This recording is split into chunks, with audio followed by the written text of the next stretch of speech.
ഖുർആൻ യാത്രയുടെ 10-ാം ദിവസം സൂറത്തുൽ അൻഫാൽ 41-ാം സൂക്തം മുതൽ സൂറത്തു തൗബ 92-ാം സൂക്തം വരെയുള്ള വിശുദ്ധ ഖുർആനിലെ 10-ാമത്തെ ജുസ് ആണ് ഇന്ന് നമ്മൾ ചർച്ച ചെയ്യുന്നത്. സാമൂഹിക വ്യവസ്ഥയുടെ അടിയാധാരങ്ങളായി നിൽക്കുന്ന ഘടകങ്ങളെക്കുറിച്ചും കപടവിശ്വാസികളുടെ നിലപാടുകളെക്കുറിച്ചുമാണ് കേന്ദ്ര പ്രമേയമായി ഈ ജുസ് സംസാരിക്കുന്നത്. യുദ്ധാർജിത സ്വത്തിൽ നിന്ന് സമൂഹത്തിലെ അഗതികൾക്കും പാവപ്പെട്ടവർക്കുമുള്ള വിഹിതത്തെക്കുറിച്ച് പരാമർശിച്ച് സാമ്പത്തിക വിതരണത്തിന്റെ ക്രമത്തെ നിശ്ചയിക്കുകയാണ് 41-ാമത്തെ സൂക്തം ചെയ്യുന്നത്. വെല്ലുവിളികൾ നേരിടുമ്പോൾ പതറാതെ അള്ളാഹുവിനെ സ്മരിച്ച് ഉറച്ചു നിൽക്കുക എന്ന കൽപ്പനയാണ് 45-ാം സൂക്തത്തിലുള്ളത്. മനുഷ്യനെ തെറ്റായ വഴിയിൽ പ്രോത്സാഹിപ്പിക്കുന്ന, അവസാനം അവനെ കൈവിടുന്ന സ്വഭാവമാണ് പിശാചിനുള്ളതെന്നും അവൻ വഞ്ചകനാണെന്നും ഉറപ്പിച്ചു പറയുകയാണ് 48-ാമത്തെ സൂക്തത്തിൽ. ശത്രുക്കളെ ഭയപ്പെടുത്താൻ തക്കവണ്ണം നിങ്ങൾ പ്രതിരോധം കൈവരിക്കണമെന്നും നിങ്ങളുടെ ശക്തിയും നിപുണിയും നിങ്ങൾ വർദ്ധിപ്പിക്കണമെന്നും പ്രതിരോധ ശേഷിയെ മുൻനിർത്തിക്കൊണ്ട് 60-ാം സൂക്തത്തിൽ ആജ്ഞയുണ്ട്.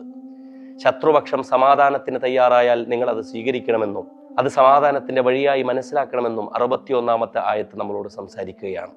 വിശ്വാസവഞ്ചന കാണിച്ചവരോടുള്ള കർശനമായ നിലപാട് പ്രഖ്യാപിച്ചുകൊണ്ട് ബറാഅത്തും മിനല്ലാഹി വറസൂലി, അള്ളാഹുവിൽ നിന്നുള്ള പൂർണ്ണമായ ബറാഅത്ത് പ്രഖ്യാപിച്ചുകൊണ്ടാണ് സൂറത്തു തൗബ തുടങ്ങുന്നത്. കേവലം ഒരു കെട്ടിടമല്ല, വിശ്വാസവും ആരാധനയും ഉൾച്ചേർന്നതാണ് പള്ളിയുടെ ജീവനെന്ന് വിശദീകരിക്കുകയാണ് പള്ളികളുടെ സംരക്ഷണത്തെ മുൻനിർത്തിയുള്ള 18-ാമത്തെ സൂക്തം ചെയ്യുന്നത്. എണ്ണക്കൂടലിൽ നിങ്ങൾ അഹങ്കരിച്ചാൽ നിങ്ങളുടെ വിജയം അള്ളാഹുവിങ്കിൽ നിന്നുള്ളതാണെന്ന് നിങ്ങൾ മറന്നുപോകാൻ അത് കാരണമാകുമെന്ന് ഹുനൈൻ യുദ്ധത്തിന്റെ പശ്ചാത്തലം വിശദീകരിച്ച് പടച്ചതമ്പുരാൻ വിശ്വാസികളെ ഓർമ്മപ്പെടുത്തുന്നു. സമാധാനം പുലർത്തേണ്ട പ്രത്യേക മാസങ്ങളുടെ പവിത്രത വിശദീകരിച്ചുകൊണ്ട് വിശുദ്ധ മാസങ്ങളെക്കുറിച്ച് പറയുകയാണ് 36-ാമത്തെ സൂക്തത്തിൽ. നിർബന്ധിത ദാനം ലഭിക്കാൻ അവകാശപ്പെട്ട സക്കാത്തിന്റെ 8 വിഭാഗങ്ങളെയാണ് 60-ാം സൂക്തം വിശദീകരിക്കുന്നത്.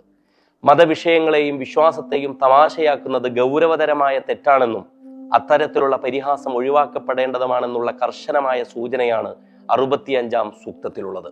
വിശ്വാസം കൈമുതലാക്കി സൽപ്രവർത്തനങ്ങളിൽ മുന്നോട്ടു പോയി അള്ളാഹുവിങ്കിൽ നിന്ന് വിജയം നേടുന്നവർക്ക് അവൻ ഒരുക്കി വെച്ചിട്ടുള്ള സ്വർഗീയാരാമങ്ങളുടെ സവിശേഷതയെക്കുറിച്ച് വിശദീകരിക്കുകയാണ് ഈ സൂറത്തിന്റെ 72-ാം ആയത്ത് ചെയ്യുന്നത്.